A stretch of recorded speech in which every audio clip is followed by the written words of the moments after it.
الحمد لله الحمد لله وكفى وسلام على عباده الذين اصطفى خصوصا على أفضلهم وخاتم النبيين محمد الأمين وعلى آله وصحبه أجمعين أما بعد فأعوذ بالله من الشيطان الرجيم بسم الله الرحمن الرحيم ألا إن أولياء الله لا خوف عليهم ولا هم يحزنون الذين آمنوا وكانوا يتقون لهم البشرى في الحياة الدنيا وفي الآخرة لا تبديل لكلمات الله ذلك هو الفوز العظيم صدق الله العظيم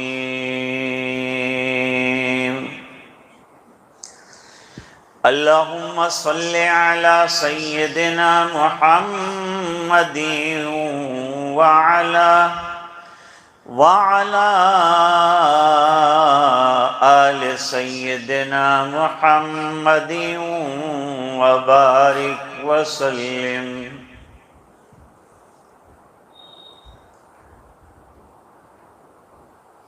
بزرگوں اور دینی بھائیوں،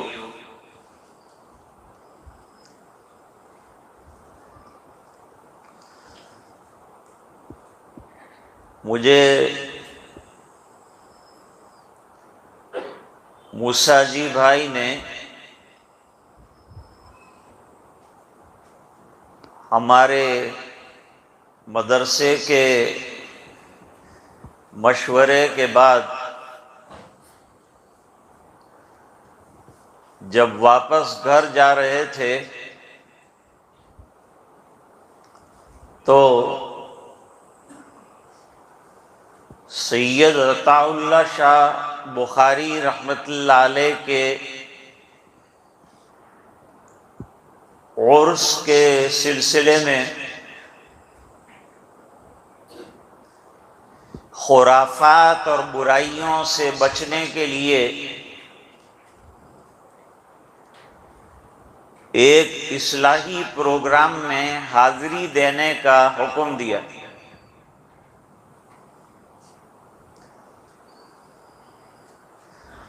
حضرت مولانا اسعد میر قاسمی صاحب مدظ اللہ العالی نے تائید کی،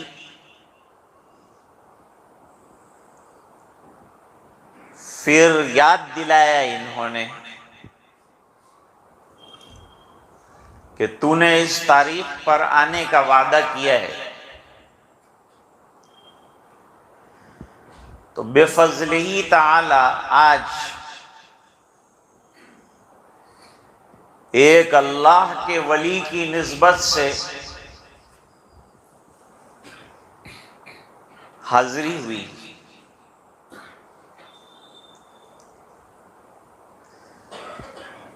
حضرت شیخ الحدیث مولانا محمد زکریا صاحب مہاجر مدنی قدس سرہ العزیز نے تقریر بخاری میں لکھا ہے، فرمایا ہے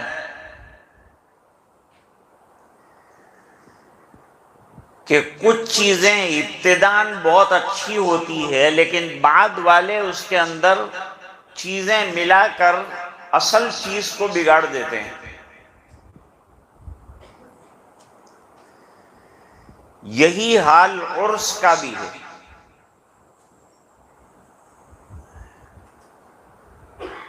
عرس کا جو لفظ ہے نا وہ تو عربی ہے،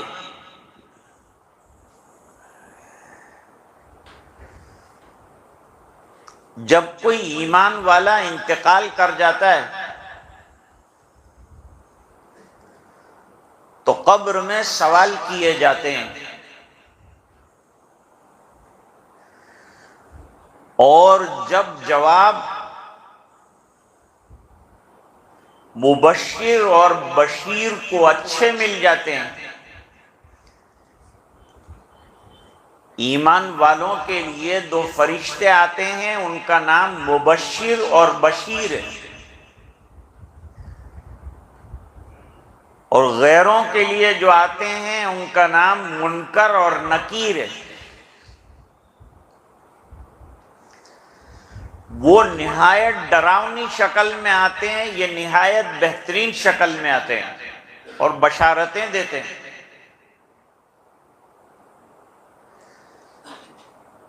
سوال ہو جانے کے بعد، جواب دے دیے جانے کے بعد، اور جواب کی تلقین بھی اللہ تعالیٰ ان ایمان والے اور اولیاء اللہ کو جنہوں نے زندگیاں دین پر گزاری ہیں وہاں تلقین فرما دیتے ہیں۔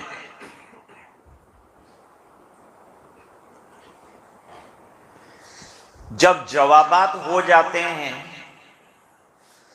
تو فرشتے مردے سے کہتے ہیں نم کا نومۃ العروس، اے مرنار تو سو جا آرام سے، جیسے کہ پہلی رات کی دلہن سوتی۔ جب شادی ہوتی ہے تو دلہن کو ایک انتظار رہتا ہے،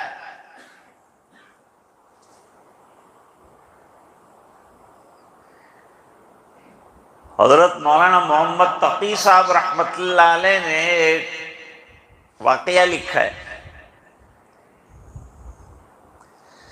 کہ سہیلیاں دلہن کو تیار کر رہی تھیں۔ آج کل دلہن کو تیار کرنے میں اسراف بہت ہو گیا، فضول خرچیاں بہت ہو گئی، اس کو بند کرنا چاہیے، سادگی ہونی چاہیے، اچھا لباس پہناؤ، سجاؤ، منع نہیں، لیکن میک اپ کرنا، لاکھوں روپیہ اس پر خرچ کرنا، مہندی کی رسم کرنا، ہلدی کی رسم کرنا، پیٹھی کی رسم کرنا، یہ سب ختم کر دینا چاہیے۔ ایک ایک پائی قیمتی ہے، اس کو بچاؤ، اسراف مت کرو، فضول خرچی مت کرو، اللہ کے یہاں جواب دینا پڑے گا، پیسہ نعمت ہے، دولت ہے، ایک ایک پائی کا حساب دینا ہے۔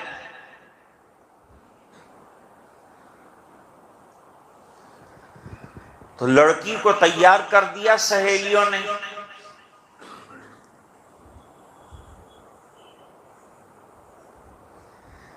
اور تیار کرنے کے بعد ایک تو وہ قدرتی طور پر حسن موجود تھا، اور پھر تیار کیا تو حسن بڑھ گیا۔ تو لڑکیوں نے بڑی تعریف کی اس کے حسن و جمال کی، لیکن وہ خاموش تھی، کچھ بولتی نہیں تھی۔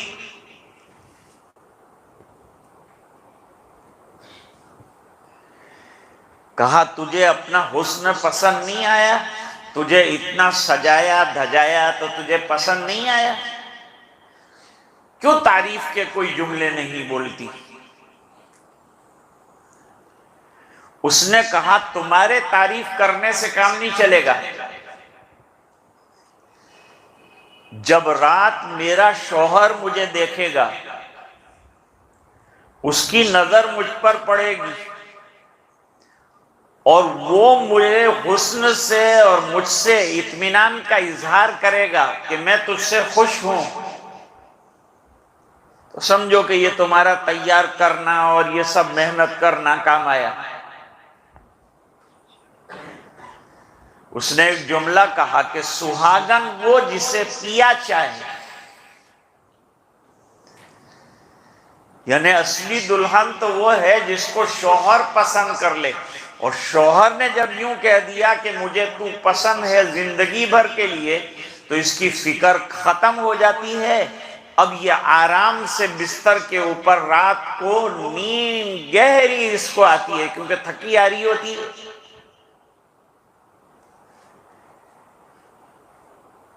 فرمایا کہ جب فرشتے سوال کر لیتے ہیں، ایمان والا جواب دے لیتا ہے،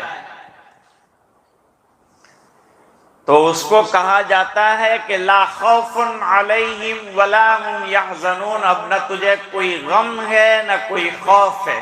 اللہ والا وہ ہوتا ہے جس کو دنیا میں بھی کوئی غم ستاتا نہیں ہے اور کوئی خوف اس کو خائف نہیں کرتا۔ غم اور خوف تو ہر ایک کو لاحق ہوتے ہیں، لیکن اللہ والوں کے مقامات اتنے عالیشان ہوتے ہیں کہ ان کو غم کے پہاڑ بھی دل کے ساتھ آ کر ٹکراتے ہیں تو وہ برداشت کرتے ہیں خوشی کے ساتھ۔ ایک اللہ والا مرض میں مبتلا تھا اور مکھیاں زخموں کے اوپر بیٹھ رہی تھی، لیکن وہ لیٹے لیٹے ذکر میں مصروف ہے، کوئی شکوہ نہیں، کوئی شکایت۔ کسی نے کہا حضرت آپ بڑی مصیبت میں ہیں۔ جواب دیا اللہ کا شکر ہے کہ معصیت میں نہیں ہوں،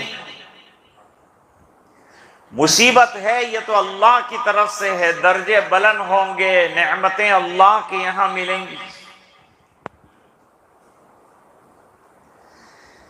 حضرت عمران ابن حسین رضی اللہ تعالیٰ عنہ بستر علالت پر 20 سالوں تک لیٹے رہے، بواسیر کی بیماری ہوئی تھی، 20 سال تک لیٹے رہے، لیکن چہرہ گلاب کی طرح کھلا ہوا۔ آدمی 2-3 دن بیمار ہوتا ہے، بستر پر لیٹ جاتا ہے تو اس کا چہرہ مزمحل ہو جاتا ہے، لیکن ان کا چہرہ گلاب کی طرح کھلا ہوا۔ حضرت کیا بات ہے، آپ کے چہرے پر اتنی بشاشت ہے جیسے آپ کو کچھ ہوا ہی نہیں، حالانکہ آپ سخت مرض میں مبتلا ہیں، بستر علالت پر ہیں اور عرصہ دراز سے۔ جواب دیا میں جو اللہ کی طرف سے مصیبت آئی ہے، بیماری آئی ہے، اس بیماری پر صبر کرتا ہوں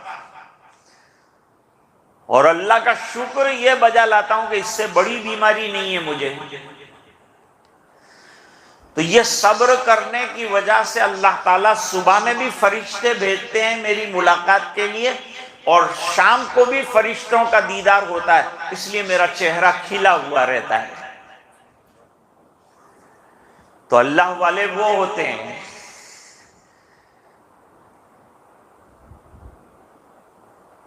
تو اب وہ جو لیٹ جاتا ہے سوالات کے جواب دینے کے بعد، تو جیسے دلہن کو دلہا کہتا ہے کہ سو جا آرام سے، بے فکر ہو کر، ٹینشن مت لے، اس طرح یہ مردے کو قبر میں کہا جاتا ہے۔ اور یہ مردہ کون ہوگا؟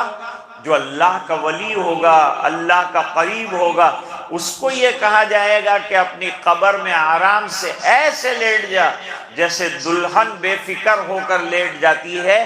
اب تجھے بے فکر کر دیا گیا، اب تو جنت میں عافیت کے ساتھ جائے گا اور تیرے لیے ہمیشہ کی نعمتیں ہوں گی، نہ تجھے کوئی خوف لاحق ہوگا نہ تجھے کوئی غم لاحق ہوگا۔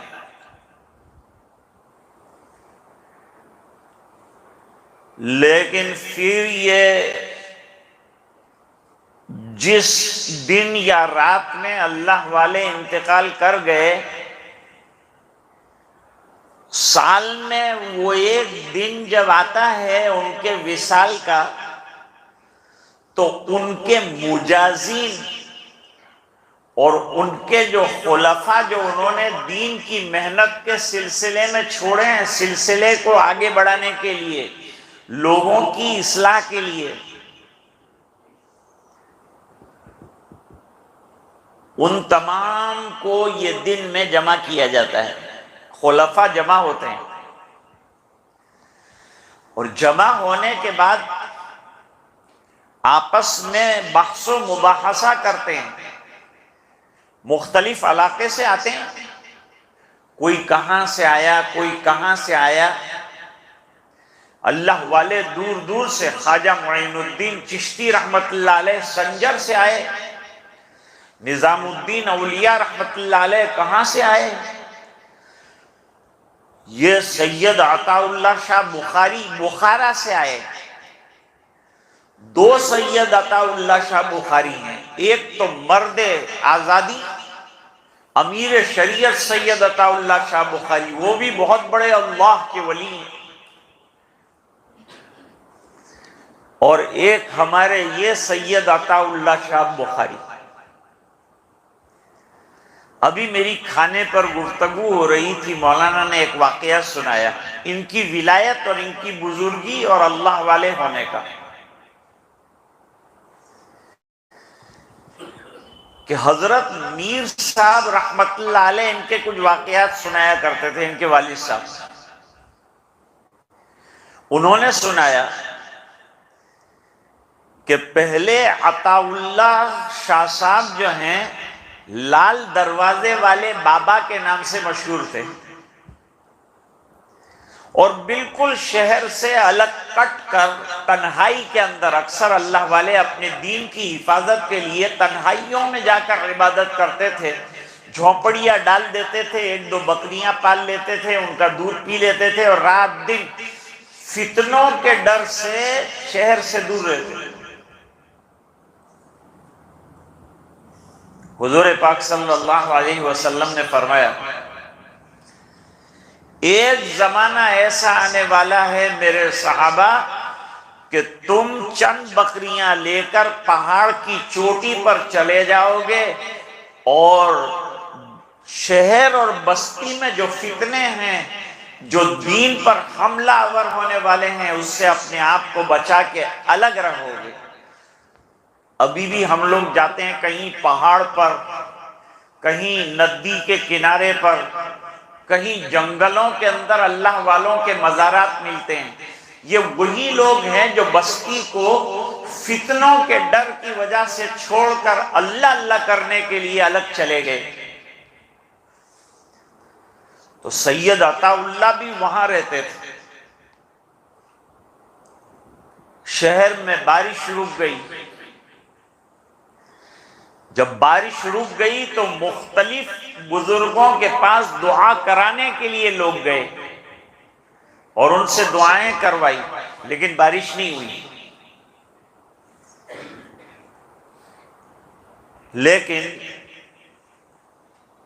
کسی نے کہا کہ لال دروازے والے بابا جو بالکل تنہائی میں اس زمانے میں، ابھی تو لال دروازہ شہر میں آ گیا، وہاں بیٹھے ہیں، ان سے دعا کراؤ۔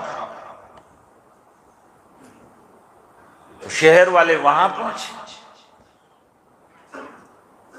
اور وہاں جا کر ان سے دعا کی درخواست کی کہ حضرت دعا کیجئے کہ اللہ تعالیٰ بارش برسائیں۔ تو انہوں نے کہا بھائی میں تو کوئی ایسی حیثیت رکھتا نہیں ہوں، اللہ والے اپنے آپ کو چھپاتے ہیں، اپنے اچھے اعمال کو بھی چھپاتے ہیں۔ آج ہی بخاری شریف کے اندر ایک روایت آئی، ایک غزوہ لڑا ہے حضور پاک صلی اللہ علیہ وسلم نے، اس غزوے کا نام ذات الرقاع ہے، چیتھڑوں والا غزوہ۔ ابو موسیٰ اشعری رضی اللہ تعالیٰ عنہ نے ایک مرتبہ بیان کر دیا کہ ذات الرقاع میں اتنا پیدل چلنا پڑا کہ ہمارے پیر کے ناخن جھڑ گئے، اور پتھریلی زمین میں چلنے کی وجہ سے پیروں میں زخم پڑ گئے۔ تو ہم نے اپنے پیروں کے اندر کپڑوں کے چیتھڑے باندھے اور ہم چلے. پھر اچانک یاد آیا کہ میں نے اپنے اچھے عمل کا تذکرہ کر دیا, مجھے چھپانا چاہیے تھا. اے اللہ مجھے معاف فرما دے, مجھے چھپانا چاہیے تھا, میں نے کیا کہہ دیا. تو اللہ والے وہ ہوتے ہیں جو چھپاتے ہیں. وہ کئی کہنے والا بیچارہ کم پڑھا لکھا یوں کہتا ہے کہ جو پاتا ہے وہ چھپاتا ہے. جس کو اللہ تعالیٰ ولایت کے مرتبے عطا فرماتے ہیں. ولی کس کو کہتے ہیں؟ ولی قریب کو کہتے ہیں, مددگار کو کہتے ہیں, دوست کو کہتے ہیں. اولیاء اللہ یعنی اللہ سے بے حد محبت رکھنے والے اور اللہ سے انتہائی قرب رکھنے والے, اور اللہ تعالیٰ سے انتہائی قرب کے لیے اللہ کی انتہائی اطاعت ضروری ہے, سنتوں کی انتہائی پیروی ضروری ہے, اور زبان کو ذکر اللہ میں ہمیشہ لگائے رکھنا ضروری ہے, اور فضولیات سے اپنے آپ کو بچانا ضروری ہے. تب آدمی اللہ والا بنتا ہے. اللہ والے بننے کی دو شرطیں بیان کی. الذین آمنوا وکانوا یتقون, جو ایمان والے بغیر ایمان کے کوئی ولی نہیں بن سکتا. سب سے پہلا ولی نبی ہوتا ہے, پھر صحابہ ہوتے ہیں, پھر تابعین ہوتے ہیں. یہ سب اولیاء اللہ یعنی اللہ کے قریب لوگ ہیں. ولی کے معنی قریب, ولی کے معنی دوست. لوگ دنیا والوں کو دوست بناتے ہیں, اللہ والے اللہ کو دوست بناتے ہیں.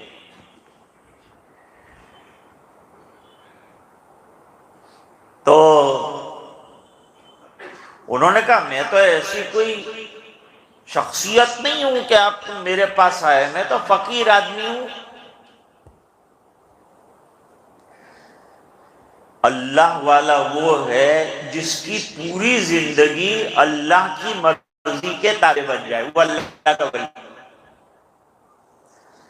اور اس کو بھی حدیث شریف کے اندر بیان کیا ہے. حدیث شریف حدیث قدسی, اللہ فرماتے ہیں بندہ نمازوں کے ذریعے سے میرے قریب ہوتا رہتا ہے. سب سے زیادہ اللہ کا قرب جو نصیب ہوتا ہے فرض نمازوں سے ہوتا ہے. فرض نمازوں کو معمولی مت سمجھو. اللہ سے کانٹیکٹ میں اور قرب میں بڑا مقام ہے نماز کا.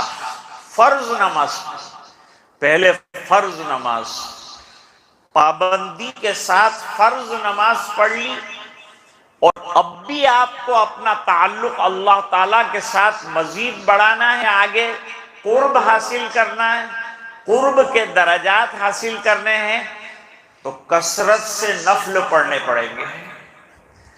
فرمایا کہ بندہ اتنا ذکر کرتا ہے, اتنی نوافل پڑھتا ہے کہ میں اس کی آنکھیں بن جاتا ہوں جس سے وہ دیکھتا ہے, میں اس کی زبان بن جاتا ہوں جس سے وہ بولتا ہے, میں اس کے کان بن جاتا ہوں جس سے وہ سنتا ہے.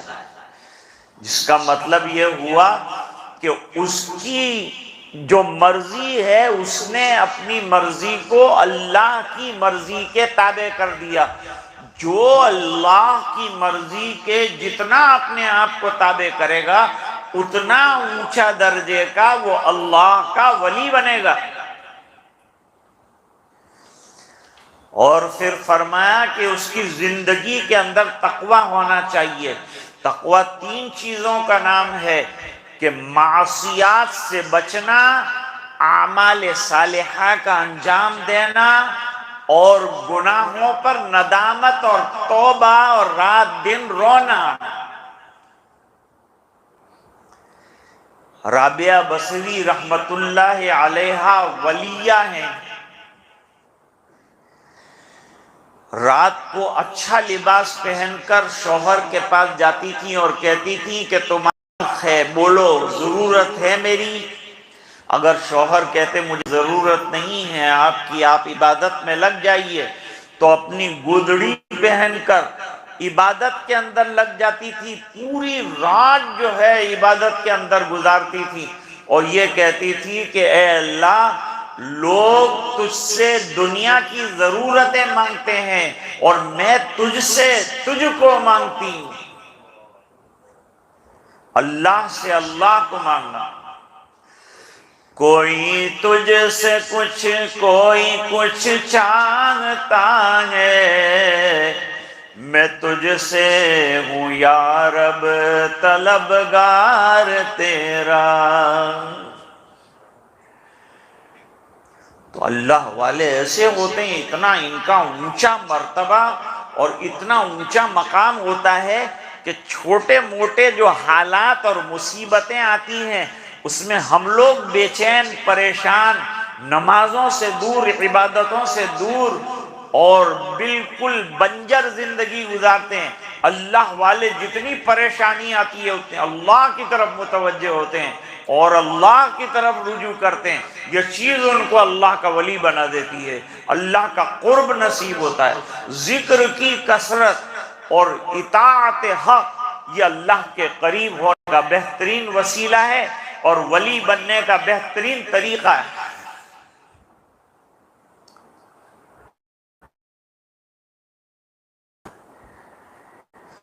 صحابہ کرام حالات میں ذکر کیا ہے کہ پوری رات عبادت کرتے ہیں، تہجد پڑھتے ہیں۔ ولایت حاصل کرنا ہے تو تہجد کا پڑھنا ضروری ہے۔ غوث اعظم سیدنا عبد القادر جیلانی رحمۃ اللہ علیہ نے فرمایا کہ ولایت کا پہلا زینہ نفلی نمازوں میں تہجد کا ادا کرنا ہے۔ تہجد کو تہجد کیوں کہتے ہیں؟ تہجد کہتے ہیں وجود سے نکلا ہے، یہ لفظ جو ہے وجود سے نکلا ہے، اور وجود کے معنی نیند سے اٹھ کر کھڑے ہونا۔ تو جب رات کو آدمی کو نیند آ رہی ہو اور وہ نیند میں سے اٹھ کر کھڑا ہوتا ہو اور کھڑا ہو کر وضو بناتا ہو اور اللہ کے سامنے کھڑا ہو جاتا ہو، تو فرماتے ہیں یہ تہجد کی نماز ہے جو آدھی رات کے گزرنے کے بعد یہ وقت شروع ہو جاتا ہے۔ تہجد کے بڑے فضائل جو ہیں واقع ہوئے۔ پچھلی رات میں اللہ تعالیٰ سمائے دنیا پر نزول فرماتے ہیں اور اعلان فرماتے ہیں ہے کوئی مغفرت کا طلبگار کہ میں مغفرت کر دوں، اور ہے کوئی روزی کا طلبگار کہ میں اس کو روزی دے دوں۔ جب اللہ دینے کے دروازے کھولتے ہیں، جب ہم لوگ دروازے بند کر کے سوئے ہوئے ہوتے ہیں، اللہ سے محبت پیدا کرو، اللہ سے تعلق پیدا کرو، تو اللہ تعالی اپنی ولایت سے اور محبت کے باب سے سرفراز فرما کر قرب کے منازل اور قرب کے درجات عطا فرمائیں۔ حضرت عبداللہ ابن مسعود رضی اللہ تعالیٰ عنہ کی روایت ہے، حضور پاک صلی اللہ علیہ وسلم کے پاس ایک شخص آیا، اس نے آ کر کہا حضرت میں صالحین سے، اللہ والوں سے محبت رکھتا ہوں لیکن ان کے برابر اعمال نہیں کر پاتا ہوں، تو اب میرا کیا ہوگا؟ حضور پاک صلی اللہ علیہ وسلم نے بڑا پیارا جواب احبا، کے ساتھ ہوگا جس کے ساتھ محبت ہوگی۔ تو اللہ والوں کے پاس بیٹھنا، ان سے محبت رکھنا، یہ ہم کو ولایت تک پہنچائے گا۔ جیسے عطر والے کے پاس بیٹھو تو خوشبو ملتی ہے، اس طرح اللہ والے کے پاس بیٹھو تو اللہ ملتا ہے۔ حدیث شریف میں فرمایا اللہ والا کون ہے؟ فرمایا اللہ والا وہ ہے جس کے پاس بیٹھو تو اللہ یاد آ جائے، اس کی محفل میں اللہ کی یاد آئے، دنیا سے دل اکھڑنے لگے اور اللہ سے دل لگنے لگے، سمجھو کہ یہ اللہ والے کی مجلس۔ ایک بزرگ بیٹھے ہوئے تھے، بہت مالدار۔ بزرگی اور مالداری میں کوئی تضاد نہیں ہے کہ مالدار جو ہو تو بزرگ نہیں ہو سکتا اور بزرگ ہو تو مالدار نہیں ہو سکتا۔ دونوں میں ٹکراؤ نہیں ہے، بزرگ بھی ہو سکتا ہے مالدار بھی ہو سکتا ہے، لیکن مال سے اس کو محبت نہیں ہوتی، وہ مال کو معمولی چیز سمجھتا ہے، بے حیثیت ہی سمجھتا ہے کہ اللہ کی امانت ہے، سنبھالنے کے لیے دی ہے، جس دن مانگیں گے لے گے۔ تو ایک آدمی وہ اللہ والے کے پاس آیا، وہ تو بڑا کاروبار کر رہے تھے، 1,000 کا سامان ان کو دے دو، 10,000 کا کپڑا ان کو دے دو، 25,000 کا مال ان کو دے دو، کہ ان کا امتحان کرنا چاہیے، اللہ والوں کا امتحان نہیں کرنا چاہیے، لیکن اس کے دل میں آیا اللہ والے کا امتحان کریں۔ لوگ کہتے بہت بڑے اللہ والے ہیں، بہت بڑے اللہ والے ہیں، دیکھیں کتنے بڑے اللہ والے ہیں۔ وہ کپڑے کے تھانوں کے بیچ میں بیٹھے ہیں، پیسے گن رہے ہیں، حساب کتاب ہو رہا ہے۔ اس نے کہا حضرت میرا حج کا ارادہ ہے۔ حضرت نے جواب دیا کہ بہت اچھا، مبارک ارادہ ہے، حج میں جانا چاہتے ہیں آپ، اللہ تعالیٰ آپ کو حج میں لے جائیے۔ اس زمانے میں حج میں جانا مشکل کام ہوتا تھا، آج کی طرح نہیں ہے کہ بیچارے چھوڑ کر جو آتے ہیں وہ گھر پہنچے اس سے پہلے وہ عمرے سے وہاں فارغ ہو جاتے ہیں، وہ دور نہیں تھا، وہاں تو بڑی مشکلات کے بعد جہازوں میں جاتے تھے، گرتے پڑتے اٹھتے بیٹھتے تکالیف برداشت کرتے ہوئے ایک ایک حج کیا جاتا تھا۔ 6 ماہ گزر جاتے تھے، جب حاجی بیچارہ زندہ آیا تو آیا، نہیں آیا تو بھول جاؤ۔ حضرت نے کہا بالکل جائیے، حج کے لیے جانا ہے نا، ضرور جاؤ۔ کہ حضرت جی چاہتا تھا کہ آپ بھی میرے ساتھ چلیں۔ وہ یہی سوچتا تھا کہ یہ تو ہزاروں کے اندر لاکھوں کے اندر کھیل رہے ہیں، یہ تھوڑے حج کے لیے تیار ہوں گے۔ انہوں نے پیسے پٹ کے کپڑا ادھر رکھا، کملی ڈالی کندھے پر، کہا چلو بھائی چلتے ہیں حج کے لیے۔ حضرت یہ مال کا کیا ہوگا؟ تو کہا مال کی تو مال میرا ہے، تو مجھے فکر کرنی ہے، تجھے اس کی کیا فکر ہے؟ تو حضرت آپ کیسے نکلیں گے؟ کیسے تو کیسے نکلنے کا ہے؟ کہ میری تو کوئی تیاری نہیں ہے۔ کہ میری تیاری ہے، سب چھوڑ دوں گا اور اللہ کے دروازے پہ جانا ہے، لبیک، اگر میری منظور ہے اللہ کے یہاں جانا ہے مجھے تو مجھے کوئی رکاوٹ نہیں ہے، چل تیار ہو جا۔ وہ تیار نہیں تھا اور حضرت تیار تھے۔ اس نے کہا یہ ہے اللہ والا، اس کو اللہ والا کہتے ہیں۔ کبھی کبھی اللہ تعالیٰ اپنے بندوں کو اللہ والا بنانے کے لیے کوئی اور اپنا مخصوص بندہ چننے کے لیے کوئی ایسا واقعہ پیش آتا ہے اور ایسی چیزیں سامنے لاتے ہیں کہ آدمی کی پوری زندگی تبدیل ہو جاتی ہے، اور وہ کیا کا کیا بن جاتا ہے۔ بادشاہ تھا، وہاں سے جا کر اللہ کی ولایت کے درجے میں پہنچا۔ ابراہیم ابن ادہم رحمت اللہ علیہ بہت بڑے بادشاہ ہیں، حکومت بھی بہت بڑی ہے، سلطنت بھی بہت بڑی ہے، لیکن کبھی کبھی نماز کے لیے اٹھتے ہیں رات کو۔ سلاطین پہلے والے نیک ہوا کرتے تھے کیونکہ یہ اللہ والوں کی صحبت رکھتے تھے، اللہ والوں سے ملتے تھے۔ جیسے عالمگیر رحمت اللہ علیہ اپنے دربار میں اولیاء کو اور علماء کو ہمیشہ ساتھ رکھتے تھے اور ان سے نصیحتیں حاصل کرتے رہتے تھے اور ان کی نصیحت پر عمل کرتے تھے۔ عالمگیر رحمت اللہ علیہ نے شاہ عبد الرحیم صاحب رحمت اللہ علیہ کو خط لکھا کہ آپ میرے پارلیمنٹ میں اعجازی ممبر بن جائیے، آپ کا دفتر کے اندر نام لکھ لیا جائے گا، آپ کو کرسی پر آ کر روزانہ بیٹھنا ہے اور کچھ نہیں کرنا ہے، جب میں پوچھوں جواب دے دینا ہے، میرے ساتھ رہیں آپ۔ حضرت نے جواب لکھا کہ تیرے دفتر میں اور درباریوں کے دفتر میں نام لکھوا کر میں اللہ تعالیٰ کی ولایت والے دفتر سے نام کٹوانا نہیں چاہتا، لہذا میرا دربار کے اندر کوئی کام نہیں۔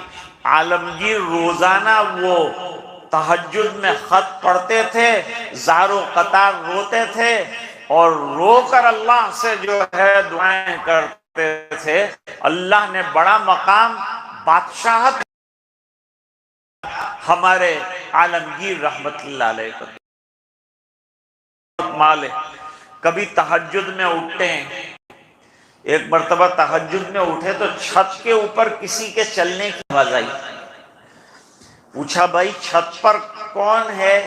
تو کہا میں ہوں۔ کیوں؟ چھت پر کیا کر رہے ہو؟ کہا اونٹ تلاش کر رہا ہوں۔ چھت کے اوپر کہیں اونٹ ہوتا ہوگا؟ بے وقوف آدمی چھت پہ کہیں اونٹ تلاش کرتے ہیں؟ فرمایا جیسے چھت پر اونٹ تلاش کرنا بے وقوفی ہے، اس طرح بادشاہت کے ساتھ ولایت تلاش کرنا بھی بے وقوفی ہے۔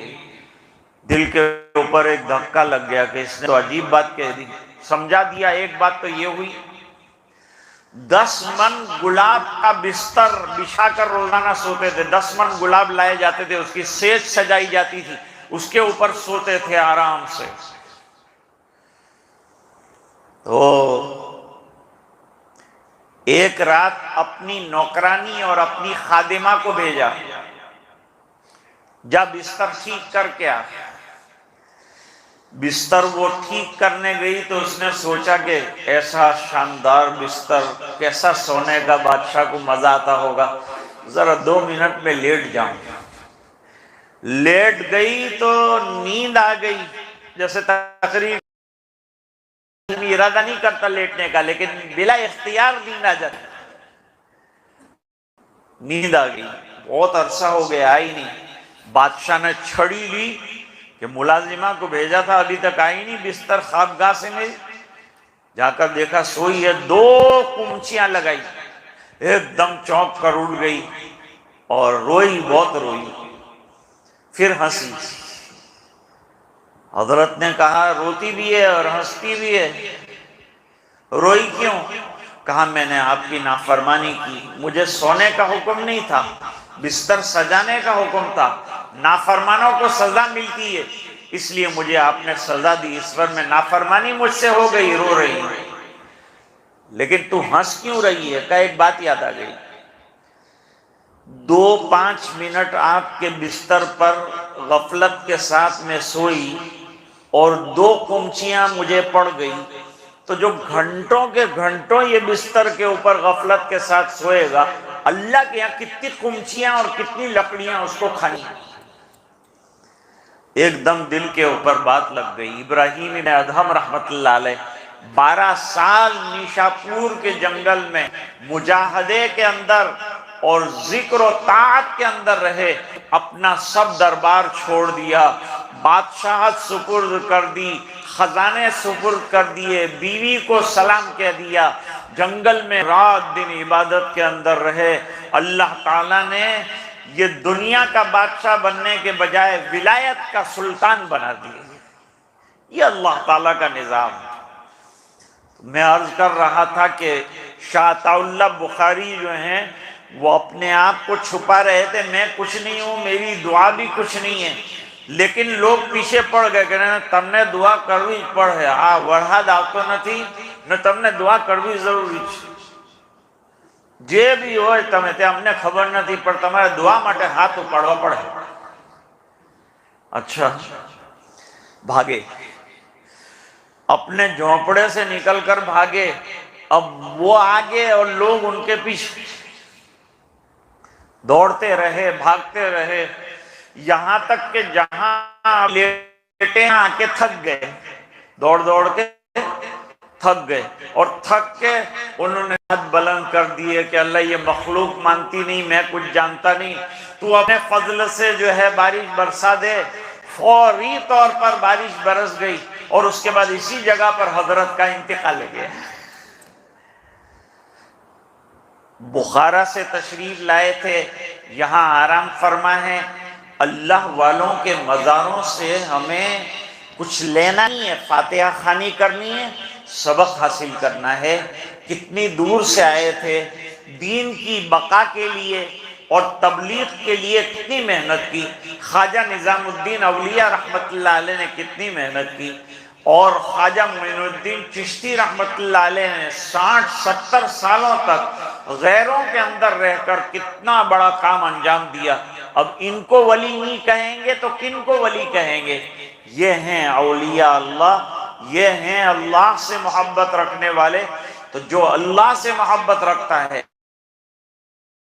اب ایک تو مقبولیت جیسے کہ بمبئی والوں کی ہے، بمبئی والے جو فلمی دنیا کے لوگ ہیں ان کے لیے لوگ دیوانے ہیں، انہوں نے بال کٹوائے، انہوں نے بھی بال کٹوا لیا، انہوں نے سر ٹکا منڈا کروایا، انہوں نے بھی کروا لیا، اس نے کان کے اندر ایئرنگ پہن لیے، اس نے بھی پہن لیے، اس نے گلے کے اندر جو ہے مالا ڈالی، اس نے بھی ڈال لی، اس نے ناک کٹوائی، اس نے بھی کٹوا لی، اس نے کان کٹوایا، اس نے بھی کان کٹوا لی۔ اتنی محبت ہے، فین ہو گئے ان کے۔ اور اس کی ایک جھلک دیکھنے کے لیے ہمارے اللہ والوں کی جھلک دیکھو۔ میرے خیال سے مولانا سید عبدالحق صاحب قادری، وہ مرحوم جو انگلینڈ سے لوگ آتے تھے تو پہلے دستور تھا کہ انگلینڈ سے آئے، باہر سے آئے، پیسہ جمع کر کے لاتے تھے اور پھر دہلی جاتے تھے، تاج محل دیکھتے تھے، قطب مینار دیکھتے تھے، لال قلعہ دیکھتے تھے، جامع مسجد دیکھتے تھے۔ تو ہمارے مولانا عبدالحق صاحب کہتے تھے کہ قطب ہیں اور ابدال ہیں اور تاج محل ہیں اور لال قلعہ ہیں، سب علماء جتنے ہیں ان کو دیکھو، یہ پتھروں کو دیکھنے سے تمہاری زندگی نہیں بدلے گی، یہ اللہ والوں کو دیکھو، ان کی صحبت میں بیٹھو تو انشاءاللہ تمہاری زندگیوں کے اندر تبدیلی آئے گی، تمہاری زندگی کے اندر انقلاب آئے گا۔ وہ پتھروں پر محنت کی تو پتھر مشہور ہوئے، اگر انہوں نے انسانوں پر محنت کی ہوتی تو آج انسان دیکھنے کی چیز بن گئے ہوتے۔ تو اصل چیز یہ ہے کہ اللہ اللہ اللہ کرنا، اللہ سے تعلق رکھنا۔ جب اللہ تعالیٰ کسی بندے سے محبت کرتے ہیں تو حدیث شریف میں فرمایا کہ ساتویں آسمان کے اندر جبریل علیہ السلام سے فرماتے ہیں کہ میں فلان بندے سے محبت کرتا ہوں، تم بھی اس سے محبت کرو۔ تو ساتویں آسمان کے فرشتے اس بندے سے محبت کرتے ہیں۔ چھٹے آسمان پر اعلان ہوتا ہے، چھٹے آسمان کے فرشتے بھی محبت شروع کر دیتے ہیں، یہ اللہ والوں کی محبت ہے۔ پھر پانچواں، چوتھا، تیسرا، دوسرا، آسمانوں پر اعلان ہونے کے بعد زمین پر اعلان شروع ہوتا ہے کہ فلان بندے سے اللہ تعالیٰ محبت رکھتے ہیں، اے لوگو تم بھی اپنے دل میں ان کی جگہ بناؤ اور ان سے محبت کرو۔ یہ ہیں اللہ والے۔ جو شہرت نیچے سے چل کر اوپر جاتی ہے وہ دھڑام سے گر جاتی ہے، لیکن جو مقبولیت اللہ کی طرف سے چلتی ہے وہ مرتے دم تک ٹوٹی ہوئی پر بھی اللہ تعالیٰ باقی رکھتے ہیں۔ مجھے حکم تھا کہ اس موقع سے جو ہے چند باتیں آپ کی خدمت میں عرض کی جائیں، اور ان حضرات کا حکم بھی تھا اور دعوت تھی، تو یہ چند باتیں میں نے عرض کی ہیں۔ اللہ تعالیٰ ہم سب کو عمل کرنے کی توفیق عطا فرمائے۔ میں نے آیت کریمہ بھی اسی نسبت سے پڑھی ہے۔ اللہ تعالیٰ فرماتے ہیں یاد رکھو، خبردار رہو، اللہ تعالیٰ کے اولیاء وہ ہیں جو ایمان کے ساتھ اور تقوی کے ساتھ زندگی گزارتے ہیں۔ غم اور حالات تو ان پر بھی آتے ہیں لیکن وہ دنیا میں ان کو خاطر میں نہیں لاتے، دوسروں کی طرح واویلا نہیں مچاتے۔ یہی ان کا اور اللہ والوں کا فرق ہے۔ ان کے لیے دنیا میں بھی بشارت ہے، قبر میں بھی بشارت ہے، آخرت کے اندر بھی بشارت ہے، اور اللہ تعالیٰ کے کلمات بدلنے والے نہیں ہیں۔ اور جس کو یہ مرتبہ ملا، بلند جس کو مل گیا، ہر مدعی کے واسطے دار و رسن کہاں، اس پر اللہ تعالیٰ فرماتے ہیں یہ بڑی کامیابی ہے جو اللہ تعالیٰ اپنے کسی مقبول بندے کو عطا فرمائے۔